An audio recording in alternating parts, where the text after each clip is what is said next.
High B, আজকে আপনি অন্যদের বাঁচানোর জন্য আমাদের কিম ট্যাংয়ের উপরে মিথ্যা অপবাদ দিয়েছেন।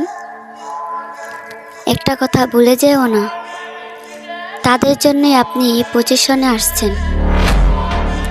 আর হ্যাঁ, একটা কথা, এবার তীরটা এসে আমাদের বুকের মাঝে এসে পড়েছে, আমাদের কলিজায় আঘাত দিয়েছেন। আমাদের ঠেলা সামলাতে পারবে তো?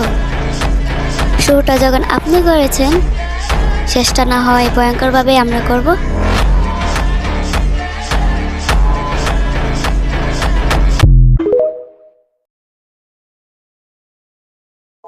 হাই বি, আজকে আপনি অন্যদের বাঁচানোর জন্য আমাদের কিম ট্যাংয়ের উপরে মিথ্যা অপবাদ দিয়েছেন। একটা কথা ভুলে যেও না, তাদের জন্যই আপনি এই পজিশনে আসছেন।